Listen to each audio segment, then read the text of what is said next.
বাংলাদেশে জিয়াতন্ত্র প্রতিষ্ঠা করা হয়েছে।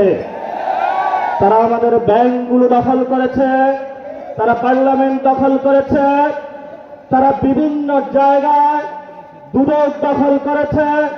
সন্ত্রাসী কায়দায় 11 দলীয় জোটের যারা নেতৃবৃন্দ তাদের বাসায় হামলা চালাচ্ছে। জনগণের যে অধিকার রয়েছে, যেই ভিত্তিতে জনগণ ভোট দিয়েছিল, জনগণের হাতে এখন বালতি দড়ি দিয়েছে, রাস্তায় সিরিয়াল দড়ি দিয়েছে। আমরা যেখানে নিশ্চিত চেয়েছিলাম বাংলাদেশের মানুষ, ব্যবসায়ীরা নিরাপদ থাকবে, আজকে একজন ব্যবসায়ী আমাকে বলছেন 6টার পরে হলো দোকানে কাস্টমার আসে, 6টার পরে হলো সরকার আমার দোকান বন্ধ করে দিয়েছে।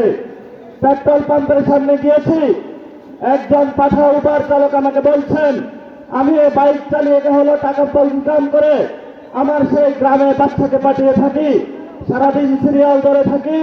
যখন এই পেট্রোল পাম্পের সামনে যাই বলা হয় যে তেল নাই, আবার সন্ধ্যায় সিরিয়াল ধরি, আবার বলে তেল নাই। তাহলে আমি সংসারটা চালাবো কিভাবে?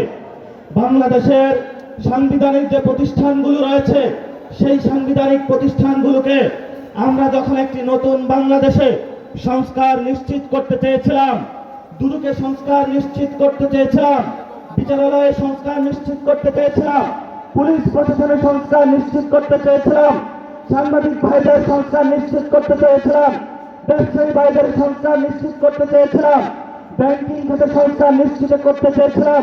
সেইখানে হলো মাননীয় প্রধানমন্ত্রী তার চিরচারিত অভ্যাস মহাভবনের ভাই বোনেদেরকে নিয়ে এসেছে, কাউকে দুদুকে বসিয়েছে, কাউকে বাংলাদেশ ব্যাংকে বসিয়েছে, কাউকে বিচারালয়ে বসিয়েছে, কাউকে হলো পুলিশ প্রশাসনে বসিয়েছে, কাউকে হলো পার্লামেন্টে নিজে মুখ বন্ধ করে তাকে হলো তার গ্রিন কার্ড দিয়ে বলেছে তুমি যা ইচ্ছা বাংলাদেশের মানুষের সাথে গাদ্দারি করতে পারো, তোমাকে আমি গ্রিন কার্ড দিয়ে দিলাম।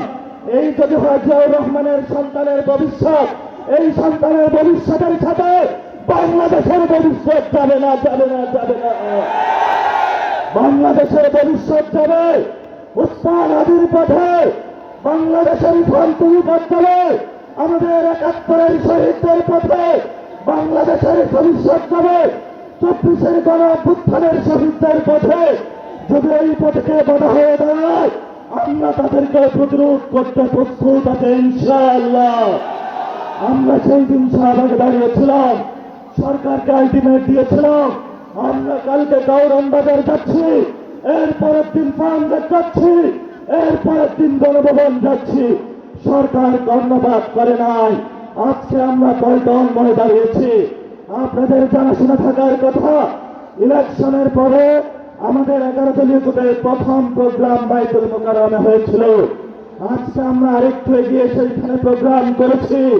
ইনশাআল্লাহ আমাদের এই মিছিল যদি সরকার সঠিক পথে না আসে, জনগণের গণভোটের রায় বাস্তবায়ন না করে, সংস্কার প্রক্রিয়া বাস্তবায়ন না করে, জনগণের অধিকার নিশ্চিত না করে, দ্রব্যমূল্যের দাম না কমায়, জ্বালানি সংকটের নিরসন না করে এবং বিচারালয় থেকে শুরু করে সকল যে জায়গায় সরকার গুন্ডা সন্ত্রাসী মহাভবনের লোক বসিয়েছে, গণতান্ত্রিক প্রক্রিয়ায় সরকারের সেই প্রতিষ্ঠানগুলোকে জনগণের কাছে যদি ন্যস্ত না করা হয়, আমাদের এই মিছিল পরবর্তীতে কাকরাইল যাবে।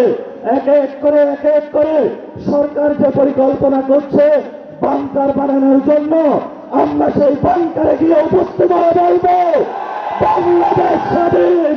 সেই স্বাধীনতার আওয়াজ দিয়ে আমাদের এই মিছিল চলবে, আগামীর সংগ্রাম চলবে। আপনারা দেখেছেন পার্লামেন্টে আমরা যেমন ডিসিপ্লিন, রাজপথেও ডিসিপ্লিন। সরকারের প্রশাসনের ভাইদেরকে বলবো আমরা এখানে ডিসিপ্লিন কায়দায় আছি, ভবিষ্যতেও থাকবো। অতীতে যেই ধরনের জনহয়রানিমূলক প্রোগ্রামগুলোতে কোনো কর্মসূচি আপনারা বাস্তবায়ন করেছেন, সেইভাবে যদি কোনো কিছু করা হয় আপনাদের সাথেও আমাদের প্রতিহত হবে ইনশাআল্লাহ। আপনারা আমাদের ভাই যারা মিডিয়া পাড়ায় আছেন, আমরা জানি আপনাদের যারা মালিকবৃন্দ রয়েছেন অনেক জায়গায় গিয়ে তারা তাদের আত্মসমর্পণ করেছেন, কিন্তু যারা সাংবাদিক ভাইয়েরা যারা আপনারা আজকে এখানে ক্যামেরা ধরে আছেন, যারা রিপোর্টিং করছেন, যারা স্টাফ রিপোর্টার আছেন, যারা বিভিন্ন নিউজে এক্সিকিউটিভ পদে আছেন, আপনারা কিন্তু কারো কাছে মাথা বিক্রি করেন না, এটা আমরা জানি। আপনারা শহীদদের পথে আছেন, আপনারা আহতদের পথে আছেন, আপনাদেরও লড়াই জারি থাকবে।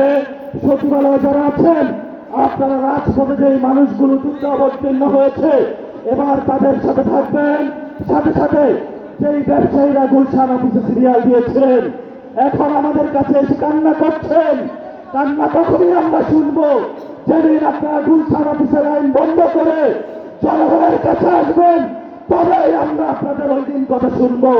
তারেক রহমানের কাছে আপনারা বর্গা দিয়েছেন, সকল প্রোডাক্ট কিন্তু তারেক রহমান কিনতে পারবে না।